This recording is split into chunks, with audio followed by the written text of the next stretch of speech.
ಪಂಚಾಯಿತಿ ವಿಶೇಷ ಕಾರ್ಯಕ್ರಮಕ್ಕೆ ಸ್ವಾಗತ. ನಾನು ಹರಿಪ್ರಸಾದ್. ದಿನದ ಪ್ರಮುಖ ಸುದ್ದಿಗಳ ನಿಖರ ವರದಿ, ಯಾವುದೇ ಪಕ್ಷಪಾತವಿಲ್ಲದ ನೇರ ಮಾತು, ನಿಮ್ಮನ್ನ ದಾರಿ ತಪ್ಪಿಸದ ವಿಶ್ವಾಸಾರ್ಹ ವಿಶ್ಲೇಷಣೆ. ಇದುವೇ ನ್ಯೂಸ್ 18ನ ಪಂಚಾಯಿತಿ. ಒಂದ್ ಕಡೆಗೆ ಊಟದ ಆಟ, ಮತ್ತೊಂದು ಕಡೆಗೆ ಅಕೌಂಟ್ಗೆ ಬಾರದ ದುಡ್ಡು. ಇವೆರಡರ ಜೊತೆಗೆ ಯಾರು ಹೆಚ್ಚು ಲೂಟಿ ಮಾಡಿದವರು ಎಂಬ ಮಾತಿನಿಟ್ಟು. ಇದು ಇವತ್ತು ಬೆಳಗಾವಿಯಲ್ಲಿ ಅಧಿವೇಶನದ ಹೊರಗೆ ನಡೆದಿರುವ ಜಟಾಪಟಿಯ ವಿಷಯಗಳು. ಇದುವೇ ಇವತ್ತಿನ ಪಂಚಾಯಿತಿಯ ಮೊದಲ ಸುದ್ದಿ. ನಾವಿರೋದೇ ಹೀಗೆ. ಬೆಳಗಾವಿಯಲ್ಲಿ ಒಂದು ಕಡೆ ಅಧಿವೇಶನ ನಡೀತಿದ್ರೆ ಮತ್ತೊಂದೆಡೆ ಸರ್ಕಾರದ ಮಟ್ಟದಲ್ಲಿ ಸಿಎಂ ಕುರ್ಚಿ ಸುತ್ತಲಿನ ಚರ್ಚೆಗೆ ಹೊಸ ಹೊಸ ರೆಕ್ಕೆ ಪುಕ್ಕಗಳು ಸೇರ್ತಾನೆ ಇದ್ದಾವೆ. ದಿನಕ್ಕೊಂದು ಡಿನ್ನರ್ ಮೀಟಿಂಗ್ಗಳು, ಅದರಲ್ಲಿ ನಡೆಯುವಂಥ ಚರ್ಚೆಗಳು, ಸಮಾನ ಮನಸ್ಕರು ಎಂಬ ವ್ಯಾಖ್ಯಾನಗಳು, ಸರ್ಕಾರದ ಮಟ್ಟದಲ್ಲಿ ಹೈಕಮಾಂಡ್ಗೆ ಎಲ್ಲವನ್ನೂ ಕೂಡ ಬಿಟ್ಟಿದ್ದರೂ ಒಳಗಿಂದೊಳಗೆ ಹೊಸ ಹೊಸ ವ್ಯೂಹಗಳು ರಚನೆಯಾಗ್ತಿರೋದು ಸ್ಪಷ್ಟವಾಗಿದೆ. ಮತ್ತೊಂದೆಡೆ ಗೃಹಲಕ್ಷ್ಮಿ ಗ್ಯಾರಂಟಿ ಎಂಬ ಅತ್ಯಂತ ಜನಪ್ರಿಯ ಮತ್ತು ಅತಿ ಹೆಚ್ಚು ದುಡ್ಡನ್ನು ನೇರವಾಗಿ ಫಲಾನುಭವಿ ಮನೆ ಯಜಮಾನಿಯರ ಅಕೌಂಟ್ಗೆ ದುಡ್ಡು ಹಾಕುವ ಯೋಜನೆಯ ವಿಚಾರದಲ್ಲಿ ಸಚಿವೆ ಲಕ್ಷ್ಮೀ ಹೆಬ್ಬಾಳ್ಕರ್ ಅವರ ಮಾತನ್ನು ಕೇಳಿದರೆ ನಾವಿರೋದೇ ಹೀಗೆ ಅಂತ ತೋರಿಸ್ಕೊಳ್ಳುವಂಥದ್ದು. ಯಾಕಂದರೆ ಫೆಬ್ರವರಿ ಮಾರ್ಚ್ ತಿಂಗಳಿನಲ್ಲಿ ದುಡ್ಡು ಹಾಕಿಲ್ಲ 5,000 ಕೋಟಿ ರೂಪಾಯಿ ವಿಚಾರ. ಏನಾಯ್ತು 5,000 ಕೋಟಿ? ಹಾಗಾದರೆ ನಿಜಕ್ಕೂ ಅಕೌಂಟ್ಗೆ ಬಂದೇ ಇಲ್ವಾ? ಏನು ಕತೆ ಅಂತ ಕೇಳಿದರೆ ಇದೇನೋ ಬಾಲಿಶ ಪ್ರಶ್ನೆ ಅಂತೇಳಿ ಮಾಧ್ಯಮದವರ ಮೇಲೆ ಸಿಟ್ಟಾಗ್ತಾರೆ ಲಕ್ಷ್ಮೀ ಹೆಬ್ಬಾಳ್ಕರ್. ಓಕೆ, ಪ್ರಶ್ನೆ ಬಾಲಿಶ, ಆದರೆ ಜವಾಬ್ದಾರಿ ಯಾರದ್ದು? ಫೆಬ್ರವರಿ ಮಾರ್ಚ್ ತಿಂಗಳಲ್ಲಿ ಹಣ ಬಂದಿದೆಯಾ ಬಂದಿಲ್ವಾ ನೋಡ್ಕೊಳ್ಬೇಕಾಗಿದ್ದು ಯಾರು? ಏಪ್ರಿಲ್ ತಿಂಗಳಲ್ಲಿ ಬಂದಿರುವಂಥ ಹಣ ಅಕೌಂಟ್ಗೆ ಟ್ರಾನ್ಸ್ಫರ್ ಆಗಿದೆ, ಮೇ ತಿಂಗಳಲ್ಲಿ ಟ್ರಾನ್ಸ್ಫರ್ ಆಗಿದೆ. ಆದರೆ ಕಳೆದ ಆರ್ಥಿಕ ವರ್ಷ, ಈ ವರ್ಷದ ಏಪ್ರಿಲ್ ಫೆಬ್ರವರಿ ಮಾರ್ಚ್ ಆದರೂ ಕೂಡ ಅದು ಆರ್ಥಿಕ ವರ್ಷದಲ್ಲಿ ಬರುವಂಥದ್ದು ಹಿಂದಿನ ಆರ್ಥಿಕ ವರ್ಷಕ್ಕೆ. ಹಿಂದಿನ ಆರ್ಥಿಕ ವರ್ಷದ ಕಡೆಯ 2 ತಿಂಗಳನ್ನು ಬಿಟ್ಟಿದ್ಯಾಕೆ? ಅದನ್ನು ನೋಡ್ಕೊಳ್ಳುವಂಥ ಜವಾಬ್ದಾರಿ ಯಾರದ್ದು? ಅದನ್ನು ಈಗ ಹೇಗೆ ಅಡ್ಜಸ್ಟ್ಮೆಂಟ್ ಮಾಡ್ತಾರೆ? ಇಂತಹ ಸಾಮಾನ್ಯ ಪ್ರಶ್ನೆಗಳು ಕೂಡ ಬರ್ತವಲ್ವ. ಜನಸಾಮಾನ್ಯರಿಂದ ಬರುವಂತಹ ಪ್ರಶ್ನೆಗಳು ಇರ್ತವಲ್ಲ, ಅದು ಅವ್ರಿಗೆ ಬಾಲಿಶ ಅಂತ ಅನ್ನಿಸ್ಬೋದು. ಯಾಕಂದರೆ ಅವರು ಮಂತ್ರಿಗಳಿದ್ದಾರೆ, ಮಂತ್ರಿಗಳಿಗೆ ಅದು ಬಾಲಿಶ ಅಂತ ಅನ್ನಿಸ್ಬೋದು. ಆದರೆ ಜನಸಾಮಾನ್ಯರಲ್ಲಿ ಇಂತಹ ಪ್ರಶ್ನೆಗಳು ಬರ್ತಾವಲ್ಲ, ಈ ವಿಚಾರಗಳು ಕೂಡ ಇಲ್ಲಿ ಇರುವಂಥದ್ದು. ಅದರ ಬಗೆಗಿನ ವಿಸ್ತೃತವಾದಂತಹ ವರದಿಯನ್ನು ನಿಮಗೆ ತೋರಿಸ್ತೀನಿ ಇವತ್ತಿನ ಪಂಚಾಯಿತಿಯ ಮೊದಲ ಸುದ್ದಿಯಲ್ಲಿ. ಇನ್ನು ಇವತ್ತಿನ ಪಂಚಾಯಿತಿಯ ಎರಡನೇ ಸುದ್ದಿ, ಪಾಸಾದ ಬಿಲ್ ಫೇಲ್ ಆಗುತ್ತಾ? ವಿಧಾನಸಭೆಯಲ್ಲೇನೋ ದ್ವೇಷ ಭಾಷಣಗಳನ್ನು ಪ್ರತಿಬಂಧಿಸುವ ಮಸೂದೆ ಪಾಸ್ ಆಗಿದೆ. ಚರ್ಚೆಯ ನಡುವೆ ಆಕ್ರೋಶ ಭುಗಿಲೆದ್ದಿತ್ತು. ಮಸೂದೆಯ ಪ್ರತಿಯನ್ನು ಹರಿದು ಬಿಸಾಕಿದ್ರು ಪ್ರತಿಪಕ್ಷ ನಾಯಕ ಆರ್ ಅಶೋಕ್. ಮತ್ತೊಂದೆಡೆ ಸಚಿವ ಭೈರತಿ ಸುರೇಶ್ ಅವರು ಆಡಿದಂತಹ ಮಾತು ಬಿಜೆಪಿ ಶಾಸಕರನ್ನ, ಅದರಲ್ಲೂ ವಿಶೇಷವಾಗಿ ಕರಾವಳಿಯ ಶಾಸಕರನ್ನ ವಿಪರೀತವಾಗಿ ಕೆರಳಿಸಿದೆ. ಹೀಗೆ ಈ ಎಲ್ಲದರ ನಡುವೆ ಮಸೂದೆಯನ್ನು ವಿಧಾನಸಭೆಯಲ್ಲಿ ಅಂಗೀಕಾರ ಮಾಡಿಕೊಳ್ಳಲಾಗಿದೆ. ಹಾಗಿದ್ರು ಕೆಳಮನೆಯಲ್ಲಿ ಪಾಸಾದ ಬಿಲ್ಲನ್ನು ಮೇಲ್ಮನೆಯಲ್ಲಿ ಫೇಲ್ ಮಾಡೋದಕ್ಕೆ ಪ್ರತಿಪಕ್ಷಗಳು ಸಜ್ಜಾಗಿದ್ದಾವೆ. ಯಾಕಂದರೆ ಅಲ್ಲಿ ನಂಬರ್ ಗೇಮ್ ಸ್ವಲ್ಪ ಮಟ್ಟಿಗೆ ಪ್ರತಿಪಕ್ಷಗಳಿಗೆ ಒಂದು ಸಂಖ್ಯೆಯ ಮೂಲಕವಾಗಿ ಅಪ್ಪರ್ ಹ್ಯಾಂಡ್ ಇದೆ. ಒಂದು ವೇಳೆ ಅಲ್ಲೂ ಕೂಡ ಪಾಸ್ ಆಯಿತು ಅಂತೇಳಿ ಆದರೂ ಕೂಡ ಇದೇನು ಮಸೂದೆ ಜಾರಿಯಾಗಿಯೇ ಬಿಡುತ್ತೆ, ಇದು ಕಾನೂನಿನ ರೂಪವನ್ನು ಪಡ್ಕೊಂಡೇ ಬಿಡುತ್ತೆ ಅಂತೇಳಿ ಈಗಲೇ ನಂಬೋದು ಸ್ವಲ್ಪ ಕಷ್ಟ ಇದೆ. ಯಾಕಂದರೆ ಅದಕ್ಕೆ ಮತ್ತೆ ರಾಜ್ಯಪಾಲರ ಅಂಕಿತ ಸಿಗುತ್ತಾ ಸಿಗಲ್ವಾ ಅಂತ ಕೂಡ ನೋಡಬೇಕಿದೆ. ಬಿ ಜೆ ಪಿಯವರು ಇದು ವಿಶೇಷವಾಗಿ ಬಿ ಜೆ ಪಿಯ ಮತ್ತು RSS ಅನ್ನು ಕಡಿವಾಣ ಹಾಕೋದಕ್ಕಾಗಿಯೇ ಮಾಡ್ತಾ ಇರುವಂತಹ ಬಿಲ್ ಅಂತ ಹೇಳ್ತಾ ಇದ್ದಾರೆ. ಹೀಗಿರುವಾಗ ರಾಜ್ಯಪಾಲರ ಅಂಕಿತವನ್ನು ಪಡ್ಕೊಳ್ಳೋದ್ರಲ್ಲಿ ಇವರು ಯಶಸ್ವಿ ಆಗ್ತಾರೆ ಅನ್ನುವಂತಹ ಪ್ರಶ್ನೆಯೂ ಕೂಡ ಇದ್ದೇ ಇದೆ. ಅದರ ಬಗ್ಗೆನ ವಿವರವನ್ನು ಕೂಡ ನೀಡ್ತೀನಿ ನಿಮಗೆ ಇವತ್ತಿನ ಪಂಚಾಯಿತಿಯ ಎರಡನೇ ಸುದ್ದಿ. ಈಗ ಮೊದಲ ಸುದ್ದಿ ಕಡೆಗೆ ಹೋಗೋಣ. ನಾವಿರೋದೇ ಹೀಗೆ. ನಾವಿರೋದೇ ಹೀಗೆ ಏಕೆಂದರೆ ಸರ್ಕಾರ ಅಧಿವೇಶನದಲ್ಲಿರಲಿ, ಅಧಿವೇಶನ ಬಹಳ ಗಂಭೀರ ವಿಚಾರಗಳ ಬಗ್ಗೆ ಚರ್ಚೆ ಆಗ್ತಿರಲಿ, ಉತ್ತರ ಕರ್ನಾಟಕದ ಸಮಸ್ಯೆಗಳ ಬಗ್ಗೆ ಚರ್ಚೆ ಆಗ್ತಾ ಇರಲಿ, ರೈತರ ಸಮಸ್ಯೆಗಳ ಬಗ್ಗೆ ಚರ್ಚೆ ಆಗ್ತಿರಲಿ, ಆದರೆ ನಾವಿರೋದೇ ಹೀಗೆ. ಡಿನ್ನರ್ ಮೀಟಿಂಗ್ ಮಾಡ್ತೀವಿ, ರಾಜಕೀಯದ ಚರ್ಚೆ ನಡೆಸ್ತೀವಿ, ಕುರ್ಚಿ ವಿಚಾರದಲ್ಲಿ ಮಾತಾಡ್ತೀವಿ. ಇದು ನಾವಿರೋದೇ ಹೀಗೆ. ಗೃಹಲಕ್ಷ್ಮಿಯಂತಹ ಯೋಜನೆ ಅಷ್ಟು ದೊಡ್ಡ ಹಣವನ್ನು ಕೊಡೋದು, ನಿಜಕ್ಕೂ ಕೂಡ ಸರ್ಕಾರ ಇದನ್ನು ಯಾವ ಸ್ವರೂಪದಲ್ಲಿ ಶೋಕೇಸ್ ಮಾಡ್ಕೊಳ್ಬೇಕಾದಂಥ ಯೋಜನೆ ಅಂದರೆ ಇಷ್ಟು ದೊಡ್ಡ ಪ್ರಮಾಣದಲ್ಲಿ ಹಣವನ್ನು ಒಂದು ಯೋಜನೆಗೆ ಬೇಕಾಗಿ ಸರ್ಕಾರ ಕೊಡ್ತಾ ಇದೆ. ಪ್ರತಿ ತಿಂಗಳು ಹೆಣ್ಣುಮಕ್ಕಳ ಅಕೌಂಟ್ಗೆ 2,000 ರೂಪಾಯಿ ಬರುವಂಥದ್ದು ಪ್ರತಿ ಮನೆ ಯಜಮಾನಿ ಅಂತ ಒಂದು ರೀತಿಯಿಂದ ಪಾಸಿಟಿವ್ ಆಗಿರತಕ್ಕಂತಹ ಅಭಿಪ್ರಾಯ ಜನರಿಂದ ವ್ಯಕ್ತವಾಗಬೇಕಾಗುತ್ತೆ. ಆದರೆ ಜವಾಬ್ದಾರಿಯನ್ನು ಸರಿಯಾಗಿ ನಿಭಾಯಿಸದೇ ಇದ್ದಾಗ ಏನಾಗುತ್ತೆ ಅನ್ನೋದಕ್ಕೆ ನಾವಿರೋದೇ ಹೀಗೆ ಅಂತ ಕೇಳೋದು. ಅವರದೇನು ತೋರಿಸಿದೆ.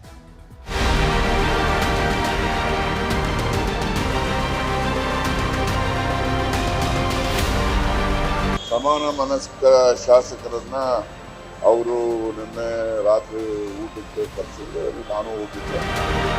ಯಾವ ಮಿನಿಸ್ಟರ್ ಡಿನ್ನರ್ ಪಾರ್ಟಿ ಕರೆದ್ರು ಹೋಗಿ ಊಟ ಮಾಡಿದ ತಕ್ಷಣ ಮುಖ್ಯಮಂತ್ರಿಗಳೆಲ್ಲ ಬದಲಾಗಲ್ರಿ. ಇವರ ಅಧಿಕಾರದ ಕ್ರಾಂತಿ ಯಾರಿಗೂ ಬೇಕಾಗಿಲ್ಲ. ಡಿನ್ನರ್ ಮಾಡಕ್ಕೆ ಯಾರು ಕರೆದ್ರೆ ಹೋದ್ರೆ ತಪ್ಪೇನು? ಊಟದ ಆಟ ಇದು ಎಲ್ಲಾ ಮಕ್ಕಳಿಗೂ ಗೊತ್ತಿರೋ ಬಹಳ ಇಷ್ಟದ ಪದ್ಯ. ಆದರೆ ನಮ್ಮ ಶಾಸಕರ ನಡುವೆ ನಡೆಯುತ್ತಿರೋ ಊಟದ ಆಟದ ಬಗ್ಗೆ ವಿಧಾನಸಭೆಯಲ್ಲಿ ಬೆಳಗಾವಿ ದಕ್ಷಿಣ ಕ್ಷೇತ್ರದ ಬಿಜೆಪಿ ಶಾಸಕ ಅಭಯ್ ಪಾಟೀಲ್ ಹೊಸ ಪದ್ಯ ರಚಿಸಿ ಕಿಚಾಯಿಸಿದ್ರು. ಈ ಒಂದು ತಿಂಗಳಿಂದ ಹಾಡು ಬೇರೆ ಆಗಿತ್ತು ಸರ್. 1 2 ಬಣ್ಣಗಳ 2, 1 2 ಬಣ್ಣಗಳ 2, 3 4 ಲೆಕ್ಕವ ಹಾಕು, 5 6 ಡಿನ್ನರ್ ಉಜಿಯವರು, 5 6 ಡಿನ್ನರ್ ಉಜಿಯವರು, 7 8 ಯಾರ ಕಡೆಗೆ ನಂಟು, 7 8 ಯಾರ ಕಡೆಗೆ ನಂಟು, 9 10 ದೆಹಲಿಗೆ 10, 9 10 ದೆಹಲಿಗೆ 10, 1 ರಿಂದ 10 ಭಿನ್ನಮತದ ಆಟ ಹೀಗಿತ್ತು. ಹೈಕಮಾಂಡ್ ತಲೆ ಕೆಡಿಸಿತ್ತು. ಕರ್ನಾಟಕವನ್ನ ಕಾಂಗ್ರೆಸ್ ಹಾಳಿಗಿಡಬೇಕು. ಧನ್ಯವಾದ. ಶಾಸಕ ಅಭಯ್ ಪಾಟೀಲ್ ಹೇಳಿದ ಊಟದ ಆಟದಂತೆಯೇ ಇನ್ನೂ ಮುಗಿಯದೇ ಸಾಗುತ್ತಿದೆ ಕಾಂಗ್ರೆಸ್ ಒಳಗಿನ ಊಟದ ಆಟ. ನಿನ್ನೆ ರಾತ್ರಿ ಲೋಕೋಪಯೋಗಿ ಸಚಿವ ಸತೀಶ್ ಜಾರಕಿಹೊಳಿ ಸಮಾನ ಮನಸ್ಕ ಶಾಸಕರು ಸಚಿವರಿಗೆ ಡಿನ್ನರ್ ಕೊಟ್ಟರು. ಆಯ್ದ ಕೆಲವು ಶಾಸಕರಿಗೆ ಮಾತ್ರ ಆಹ್ವಾನ ನೀಡಿದ್ದು ಸಿಎಂ ಪುತ್ರ ಡಾಕ್ಟರ್ ಯತೀಂದ್ರ, ಮಾಜಿ ಸಚಿವ ಕೆಎನ್ ರಾಜಣ್ಣ ಸೇರಿ 20ಕ್ಕೂ ಹೆಚ್ಚು ಶಾಸಕರು ಭಾಗಿಯಾಗಿದ್ದರು. ಚಳಿಗಾಲದ ಅಧಿವೇಶನದ ಮಧ್ಯೆಯೇ ಸೇರಿದ್ದ ಈ ಔತಣಕೂಟದ ಬಿಸಿಯೂಟದೊಂದಿಗೆ ಬಿಸಿ ಬಿಸಿ ಚರ್ಚೆಗಳೂ ನಡೆದಿವೆ. ಬೆಳಗಾವಿಯಲ್ಲಿ ಸತೀಶ್ ಜಾರಕಿಹೊಳಿ ಅವರು ಕರೆದಿದ್ದ ಡಿನ್ನರ್ ಮೀಟಿಂಗ್ನಲ್ಲಿ ಕಾಂಗ್ರೆಸ್ನ ಕುರ್ಚಿ ಕದನದ ಬಗ್ಗೆ ಚರ್ಚೆಯಾಗಿದ್ದು, ಸಿದ್ದರಾಮಯ್ಯ ಪರವಾಗಿ ಬಲವಾಗಿ ನಿಲ್ಲುವ ನಿರ್ಧಾರಕ್ಕೆ ಶಾಸಕರು ಸಚಿವರು ಬಂದಿದ್ದಾರೆ ಎನ್ನಲಾಗಿದೆ. ಕುರ್ಚಿ ಬದಲಾವಣೆ ವಿಚಾರದಲ್ಲಿ ಸಿಎಂ ಸಿದ್ದರಾಮಯ್ಯ ಪರವಾಗಿ ಬ್ಯಾಟಿಂಗ್ಗೆ ಇಳಿದಿರುವ ಟೀಂ ಸಿದ್ದರಾಮಯ್ಯರನ್ನ ಸಿಎಂ ಸ್ಥಾನದಿಂದ ಇಳಿಸಲು ಬಿಡಬಾರದು ಎಂಬ ಶಪಥ ಕೈಗೊಂಡಿದೆ. ಬದಲಾವಣೆ ವಿಚಾರ ಬಂದಾಗ ಎಲ್ಲರೂ ಒಟ್ಟಿಗೆ ನಿಲ್ಲುವಂತೆ ಸಲಹೆ ನೀಡಲಾಗಿದೆ. ಅಹಿಂದ ನಾಯಕನನ್ನ ಕಳೆದುಕೊಂಡ್ರೆ ಕಾಂಗ್ರೆಸ್ಗೆ ಉಳಿಗಾಲವಿಲ್ಲ, ಸಿದ್ದರಾಮಯ್ಯ ಇಲ್ಲದೆ ಚುನಾವಣೆ ಗೆಲ್ಲೋದು ಅಷ್ಟು ಸುಲಭವಲ್ಲ ಎಂಬುದನ್ನ ಹೈಕಮಾಂಡ್ಗೆ ಮನವರಿಕೆ ಮಾಡಿಕೊಡಲು ನಿರ್ಧರಿಸಲಾಗಿದೆ. ಸಿದ್ದರಾಮಯ್ಯನವರು ಸಿಎಂ ಸ್ಥಾನದಲ್ಲಿ ಇಲ್ಲದಿದ್ರೆ ಸರ್ಕಾರವೂ ಇರಲ್ಲ, ಪಕ್ಷವೂ ಉಳಿಯಲ್ಲ ಎಂಬೆಲ್ಲ ಚರ್ಚೆ ಆಗಿದೆ. ತೀರಾ ಅನಿವಾರ್ಯವಾಗಿ ಸಿದ್ದರಾಮಯ್ಯ ಅವರನ್ನ ಕೆಳಗಿಳಿಸುವುದೇ ಆದರೆ ಆಗ ದಲಿತರಿಗೆ ಅವಕಾಶ ಕೊಡುವಂತೆ ಹೈಕಮಾಂಡ್ ಮೇಲೂ ಒತ್ತಡ ಹೇರಲು ನಿರ್ಧರಿಸಲಾಗಿದೆ. ನಿನ್ನೆ ಡಿನ್ನರ್ ಮೀಟಿಂಗ್ ಸತೀಶ್ ಜಾರಕಿಹೊಳಿ ಅವರು ಅವರೇನು ಬರೀ SC ST ಶಾಸಕರಿಗಲ್ಲ, ಎಲ್ಲ ಲೈಕ್ ಮೈಂಡೆಡ್ ಏನು ಸಮಾನ ಮನಸ್ಕ ಶಾಸಕರನ್ನ ಅವರು ನಿನ್ನೆ ರಾತ್ರಿ ಊಟಕ್ಕೆ ಕರೆಸಿದ್ರೆ ನಾನು ಹೋಗಿದ್ದೆ. ಸೊ ಅಲ್ಲಿ ರಾಜಕಾರಣದ ಕೆಲವು ಅಂಶಗಳು ಅವೆಲ್ಲ ಕೂಡ ಮುಖ್ಯವಾಗಿ ಮಾತಾಡಿದ್ದಾರೆ. ಅದ್ರ ಬಗ್ಗೆ ಇನ್ನೂ ಇವತ್ತೇನಾದ್ರು ಇದ್ದು ಇವತ್ತು ನಾಳೆ ಒಳಗಡೆ ಅವರೇ ಹೇಳ್ತಾರೆ. ಅದಕ್ಕೆ ಸೇರೋದೇನು ಸುಮ್ಮನೆ ಊಟಕ್ಕೆ ಹೋಗ್ತಾರ ಹೋದ್ಮೇಲೆ ಎಲ್ಲ ಇರ್ತದೆ, ಮಲ್ಟಿಪರ್ಪಸ್ ಇರ್ತದೆ ಆಕ್ಟಿವಿಟೀಸ್. ಕರೀತಿದ್ದಾರೆ. ಮೊನ್ನೆ ದಿನೇಶ್ ಗುಂಡೂರಾವ್ ಸರ್ ಅವ್ರು ಕರೆದ್ರು, ಅಲ್ಲಿಗೂ ಹೋಗಿದ್ವಿ. CLP ಮೀಟಿಂಗ್ ಕರೆದ್ರು, ಅಲ್ಲಿಗೂ ಹೋಗಿದ್ವಿ. ಯಾವ ಮಿನಿಸ್ಟರ್ ಡಿನ್ನರ್ ಪಾರ್ಟಿ ಕರೆದ್ರು ಹೋಗಿ. ಸಾಹುಕಾರ್ ಡಿನ್ನರ್ ಮೀಟಿಂಗ್ನಿಂದಾಗಿ ಸಹಜವಾಗಿ DK ಶಿವಕುಮಾರ್ ಟೀಮ್ನಲ್ಲೂ ಚರ್ಚೆಗಳು ನಡೆಯುತ್ತಿವೆ. ಹಾಗಿದ್ದರೂ ಯಾವುದೇ ಊಟದ ಮೀಟಿಂಗ್ಗಳಿಂದ ಸಿಎಂ ಬದಲಾವಣೆ ಅಥವಾ ಸಿಎಂ ಆಯ್ಕೆಯ ಕಾಲ ಈಗಿಲ್ಲ ಎಂದು ಮಂಡ್ಯ ಶಾಸಕ ಗಣಿಗ ರವಿಕುಮಾರ್ ಹೇಳಿದ್ದಾರೆ. ಈಗ DK ಶಿವಕುಮಾರ್ ಅವ್ರದ್ದು ಡಿನ್ನರ್ ಮೀಟಿಂಗಿಗೆ ನಾನು ಇರಲಿಲ್ಲ, ಹೋಗಿಲ್ಲ. ಮೊನ್ನೆ ದಿನೇಶ್ ಗುಂಡೂರಾವ್ ಅವ್ರು ಕರೆದಿದ್ರು, ಹೋಗಿದ್ವಿ. ಇವತ್ತು ಇನ್ನೊಬ್ರು ಕರೆದಿದ್ರು, ಹೋಗಿದ್ದೆ. ಊಟ ಮಾಡಿದ ತಕ್ಷಣ ಮುಖ್ಯಮಂತ್ರಿಗಳೆಲ್ಲ ಬದಲಾಗಲ್ರಿ. ಅದೆಲ್ಲ ಹಳೆ ಕತೆ ಆಯ್ತಿದೆ. ಇವಾಗ ತಂತ್ರಜ್ಞಾನ AI ಯುಗ. ಊಟ ಮಾಡಿದ ತಕ್ಷಣ ಸಿಎಂ ಬದಲಾಗಲ್ಲ. ಹೀಗೆ ಕಾಂಗ್ರೆಸ್ನೊಳಗಿನ ಈ ಊಟದ ಬಗ್ಗೆ ಸಹಜವಾಗೇ ಪ್ರಶ್ನೆಗಳು ಎದ್ದಿವೆ. ಇದರಿಂದಾಗಿ ಮಾತಿನ ಫೈಟ್ ಕೂಡ ನಡೆಯುತ್ತಿದೆ. ಕೇಳಿದ್ರೆ 5 ವರ್ಷ ನಾನೇ ಮುಖ್ಯಮಂತ್ರಿ ಅಂತ ಸಿದ್ದರಾಮಯ್ಯ ಅವರು ಹೇಳ್ತಾರೆ. ಆ ಕಡೆ ಅವ್ರ ಕಡೆಯವರು ಹೇಳ್ತಾರೆ, ನೋಡ್ತಾ ಇರಿ ನವೆಂಬರ್ ಕ್ರಾಂತಿ ಮಿಸ್ ಆಯ್ತು, ಸಂಕ್ರಾಂತಿ ಅಂತೂ ಗ್ಯಾರಂಟಿ ಅಂತ ಅವ್ರು ಹೇಳ್ತಾರೆ. ಈ ಕೆಲಸ ಇದು ನಮಗ್ ಬೇಕಾ? ಒಳ್ಳೆ ಕೆಲಸ ರೀ ಇದೆಲ್ಲ. ಡಿನ್ನರ್ ಮಾಡಕ್ಕೆ ಯಾರು ಕರೆದ್ರೆ ಹೋದ್ರೆ ತಪ್ಪೇನ್ರಿ? ಇದು ಡಿನ್ನರ್ ಮಾಡಿದ್ರೆ ಅಲ್ಲಿ ಪೊಲಿಟಿಕ್ಸ್ ಮಾಡೋಕ್ಕಾಗುತ್ತಾ? ಇವೆಲ್ಲ ಏನಾಗಿದೆ? ಅನಾವಶ್ಯಕವಾದಂಥ ಚರ್ಚೆಗಳು ಆಗ್ತದೆ. ಆಡಳಿತದ ಬಗ್ಗೆ ಯಾರೂ ಚಿಂತನೆ ಮಾಡ್ತಾ ಇಲ್ಲ. ಹೀಗೆ ಒಂದು ಕಡೆ ಸಿದ್ದರಾಮಯ್ಯ ಅವರ ಕುರ್ಚಿಯನ್ನ ಸೇಫ್ ಮಾಡುವ ಬಗ್ಗೆ ಕಾಂಗ್ರೆಸ್ನಲ್ಲಿ ತಂತ್ರಗಾರಿಕೆಗಳು ನಡೆಯುತ್ತಿದ್ರೆ, ಮತ್ತೊಂದೆಡೆ ಗೃಹ ಸಚಿವ ಡಾಕ್ಟರ್ ಜಿ ಪರಮೇಶ್ವರ್ ಪರವಾಗಿ ಸ್ವಾಮೀಜಿಗಳ ಮತ್ತೊಂದು ತಂಡ ಸಂಘಟಿತವಾಗುತ್ತಿದೆ. ಪರಮೇಶ್ವರ್ಗೆ ಸಿಎಂ ಸ್ಥಾನ ನೀಡುವಂತೆ ಒತ್ತಾಯಿಸಿ ತುಮಕೂರಿನಲ್ಲಿ 10ಕ್ಕೂ ಹೆಚ್ಚು ಸ್ವಾಮೀಜಿಗಳು ಮಹತ್ವದ ಸಭೆ ನಡೆಸಿದ್ದಾರೆ. ಲಿಂಗಾಯತ, ಒಕ್ಕಲಿಗ, ಹಿಂದುಳಿದ, ದಲಿತ ಮಠಾಧೀಶರುಗಳು ಪರಂಪರವಾಗಿ ಒಗ್ಗಟ್ಟು ಪ್ರದರ್ಶನ ಮಾಡಿದ್ರು. ಪರಮೇಶ್ವರ್ ಸಿಎಂ ಸ್ಥಾನಕ್ಕಾಗಿ ಹೇಗೆಲ್ಲ ಒತ್ತಡ ಹೇರಬೇಕು, ಹೋರಾಟ ಮಾಡಬೇಕು ಎಂಬುದರ ಬಗ್ಗೆ ಚರ್ಚೆಗಳೂ ನಡೆದಿವೆ. ಸುವರ್ಣಸೌಧದಲ್ಲಿ ಔಟ್ಗೋಯಿಂಗ್ ಜಟಾಪಟಿ. ಡಿನ್ನರ್ ಪಾಲಿಟಿಕ್ಸ್ ಮಧ್ಯೆಯೇ ಔಟ್ಗೋಯಿಂಗ್ ಸಿಎಂ ಎಂಬ ಜಟಾಪಟಿಯೂ ಜೋರಾಗಿಯೇ ಇತ್ತು. ಸಿದ್ದರಾಮಯ್ಯರನ್ನ ಔಟ್ಗೋಯಿಂಗ್ ಸಿಎಂ ಎಂದು ವಿಜಯೇಂದ್ರ ವ್ಯಂಗ್ಯವಾಡಿದ್ದಾರೆ. ಆದರೆ ಬಿಜೆಪಿ ರಾಜ್ಯಾಧ್ಯಕ್ಷರ ಮಾತು ಕೈ ನಾಯಕರನ್ನ ಕೆರಳಿಸಿದ್ದು ವಿಜಯೇಂದ್ರ ಅವರೇ ಔಟ್ಗೋಯಿಂಗ್ ಪ್ರೆಸಿಡೆಂಟ್ ಎಂದು ತಿರುಗೇಟು ಕೊಟ್ಟಿದ್ದಾರೆ. ಪಾಪ ನೀವು ಮುಖ್ಯಮಂತ್ರಿಗಳ ಪರಿಸ್ಥಿತಿಯನ್ನು ಅರ್ಥ ಮಾಡ್ಕೊಳ್ಳಿ. Is A outgoing chief minister. ಯಾವಾಗ ರಾಜೀನಾಮೆ ಕೊಡ್ತಾರೋ ಯಾರಿಗೂ ಕೂಡ ಅದ್ರ ಬಗ್ಗೆ ಮಾಹಿತಿ ಇಲ್ಲ. ಮುಖ್ಯಮಂತ್ರಿಗಳ ಮಾತಿನ ದಾಟಿಯನ್ನು ನೋಡಿದ್ರೆ ನಿಮಗೆ ಅರ್ಥ ಆಗ್ತದೆ, ಹೋಲಿ ಬಿಡಪ್ಪ ಪಾಪ ಎಷ್ಟು ದಿನ ಇರ್ತಾರೆ ಅಂತೇಳಿ ಎಲ್ರಿಗೂ ಅನಿಸ್ತಕ್ಕಂಥದ್ದು ಸಹಜ. ಹಾಗಾಗಿ ಒಬ್ಬ ಔಟ್ಗೋಯಿಂಗ್ ಚೀಫ್ ಮಿನಿಸ್ಟರಿಂದ ಈ ಸದನದಲ್ಲಿ ಏನೇ ಚರ್ಚೆ ಆದರೂ ಕೂಡ ಪರಿಹಾರ ಸಿಗ್ತದೆ ಅನ್ನುವ ಆಶಾಭಾವನೆ ನಮಗೂ ಏನು ಇರಲಿಲ್ಲ. ಆದರೂ ಕೂಡ ಕೊನೆ ನಾನು ಯಾವಾಗಲೂ ಕೂಡ ಒಂದು ಮಾತನ್ನು ಹೇಳ್ತಾ ಇದ್ದೆ, ಮುಖ್ಯಮಂತ್ರಿಗಳಾಗಿ ಎಷ್ಟು ದಿನ ಕುರ್ಚಿಲಿ ಕೂರ್ತೀರಿ ಅನ್ನೋದು ಮುಖ್ಯ ಅಲ್ಲ, ಆದ್ರೆ ಆ ಸ್ಥಾನದಲ್ಲಿದ್ದಾಗ ಏನು ರಾಜ್ಯಕ್ಕೆ ಒಳ್ಳೆ ಕೆಲಸ ಮಾಡಿದಿರಿ ಅನ್ನೋದು ಮುಖ್ಯ. ಆಯ್ತಲ್ಲಪ್ಪ, ಅವರು ಔಟ್ ಗೋಯಿಂಗ್ ಪ್ರೆಸಿಡೆಂಟ್ ಅಂತ ನಾವೇನು ಹೇಳೋಣ. ಅವರು ಕೂಡ ಬಿಜೆಪಿ ಪಾರ್ಟಿನಲ್ಲಿ ಔಟ್ ಗೋಯಿಂಗ್ ಪ್ರೆಸಿಡೆಂಟ್ ಅಂತ ಹೇಳೋಣ ಅವ್ರಿಗೆ. ಆದ್ರೆ ಸಿದ್ದರಾಮಯ್ಯನವ್ರ ವಿಚಾರದಲ್ಲಿ ಔಟ್ ಗೋಯಿಂಗು ಇಲ್ಲ, ಈಗಾಗಲೇ ಇನ್ನಲ್ಲಿ ಇದಾರಲ್ಲ, ಇನ್ನಲ್ಲೇ ಈ ವಿಲ್ ಕಂಟಿನ್ಯೂ. ಅವ್ರು ಅದನ್ನ ಮೊದಲಿಂದನೂ ಹೇಳ್ತಾರೆ. ಪ್ರತಿಪಕ್ಷಗಳು ಸುಮ್ಮನೆ ಅವ್ರ ಟೀಕೆಲೇನು ಹುರುಳಿಲ್ಲ ಏನಿಲ್ಲ, ಸುಮ್ಮನೆ ಮಾಡ್ತಿರ್ತಾರೆ. ಅದಕ್ಕೆಲ್ಲ ಉತ್ತರ ಕೊಡಕ್ಕಾಗುತ್ತೆ. ಅವ್ರು ಹೇಳೋದು ಹೇಳ್ತಾನೆ ಇರ್ತಾರೆ.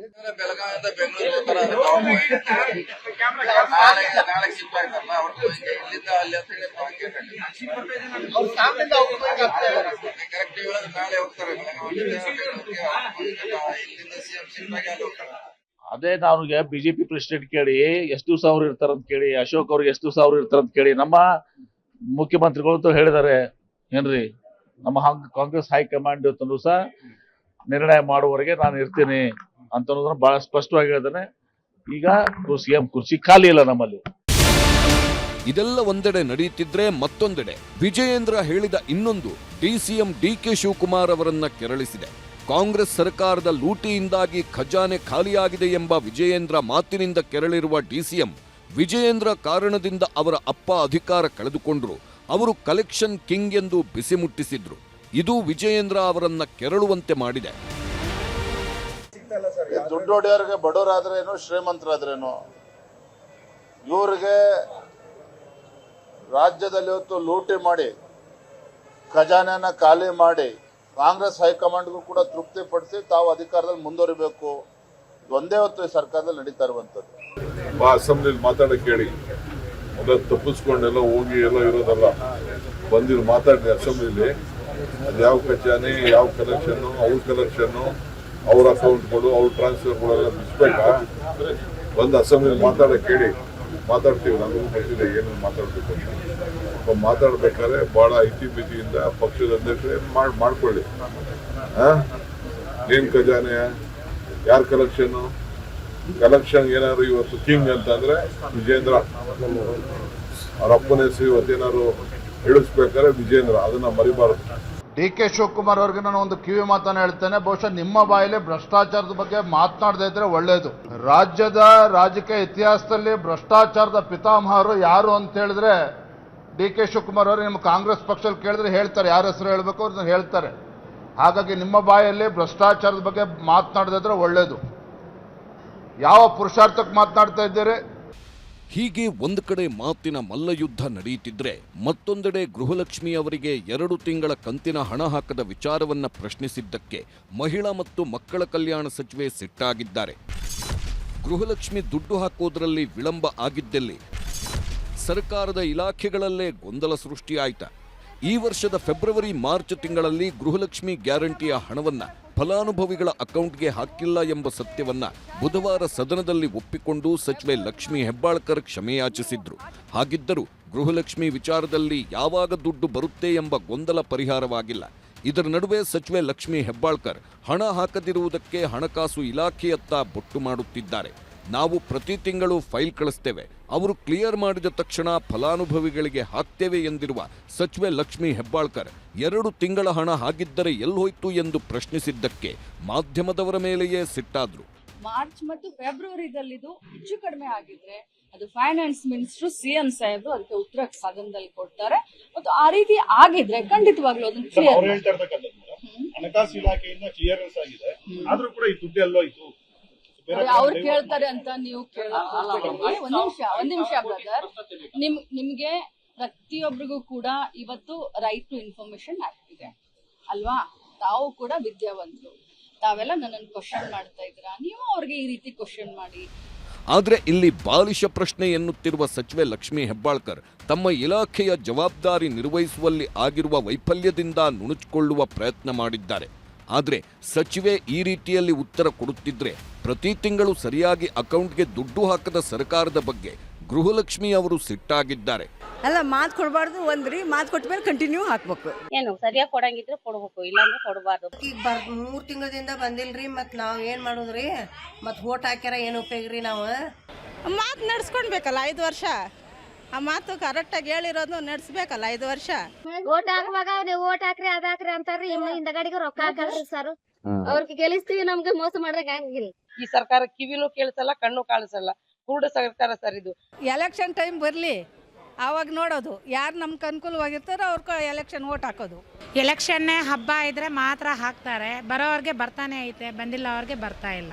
ಹೀಗೆ ರಾಜ್ಯದಲ್ಲಿ ಒಂದು ಕಡೆ ಕುರ್ಚಿ ಕದನದಲ್ಲಿಯೇ ಸರ್ಕಾರದ ಶಾಸಕರು ಮತ್ತು ಮಂತ್ರಿಗಳು ಮುಳುಗೇಳುತ್ತಿದ್ದಾರೆ. ಇದರ ನಡುವೆ ಸಾವಿರಾರು ಕೋಟಿ ರೂಪಾಯಿಗಳನ್ನು ನೇರವಾಗಿ ಫಲಾನುಭವಿಗಳ ಅಕೌಂಟ್ಗೆ ಹಾಕುವ ಗೃಹಲಕ್ಷ್ಮಿಯಂತಹ ಮಹತ್ವದ ಯೋಜನೆಯಲ್ಲೇ ಎಡವಟ್ಟಾಗಿದೆ. ಇದರಿಂದಾಗಿ ಸರ್ಕಾರಕ್ಕೆ ಬರಬಹುದಾಗಿದ್ದ ಒಳ್ಳೆಯ ಹೆಸರನ್ನು ಕೆಲವರ ಬೇಜವಾಬ್ದಾರಿ ಹಾಳು ಮಾಡುತ್ತಿದೆ ಎನ್ನುವುದು ಜನರ ಮಾತು. Bureau report, news 18. ಹೀಗೆ ನಾವಿರೋದೇ ಹೀಗೆ ಅಂತೇಳಿ ತೋರಿಸ್ಕೊಳ್ತಾ ಇದ್ದಾರೆ. ಇರಲಿ, ಇನ್ನು 2ನೇ ಸುದ್ದಿ ಕಡೆಗೆ ಹೋಗೋಣ. ಬಹಳ ಮುಖ್ಯವಾಗಿ ಪಾಸಾದ ಬಿಲ್ ಫೇಲ್ ಆಗುತ್ತಾ ಅಂತ ಹೇಳಿ ಶಾಸನಸಭೆಯಲ್ಲಿ ಇವತ್ತು ಬಿಲ್ ಪಾಸ್ ಆಗಿದೆ. ರಾಜ್ಯದಲ್ಲಿ ದ್ವೇಷ ಭಾಷಣಗಳಿಗೆ ಬ್ರೇಕ್ ಹಾಕುವುದಕ್ಕೆ ರಾಜ್ಯ ಸರ್ಕಾರ ಸಂಕಲ್ಪ ತೊಟ್ಟಿದೆ. ಇದಕ್ಕೆ ಸಂಬಂಧಪಟ್ಟಂತಹ ಬಿಲ್ ಅನ್ನ ಮಂಡನೆ ಮಾಡಿದ್ರು ಪರಮೇಶ್ವರ್ ಅವರು. ಇವತ್ತು ಆ ಬಿಲ್ ಅಂಗೀಕಾರ ಆಗಿದೆ. ಆದರೆ ಅಂಗೀಕಾರಕ್ಕೆ ಮುಂಚಿತವಾಗಿ ಚರ್ಚೆಗೆ ಕೈಗೆತ್ತಿಕೊಂಡಾಗ ವಿಧಾನಸಭೆಯಲ್ಲಿ ದೊಡ್ಡ ಗದ್ದಲವೂ ಕೂಡ ನಡೆದಿದೆ. ವಿಧಾನಸಭೆಯಲ್ಲಿ ದ್ವೇಷ ಭಾಷಣ ತಡೆಯುವುದಕ್ಕೆ ವಿಧೇಯಕ ಮಂಡನೆಯಾಗಿದೆ, ಅದು ಅಂಗೀಕಾರವೂ ಕೂಡ ಆಗಿದೆ.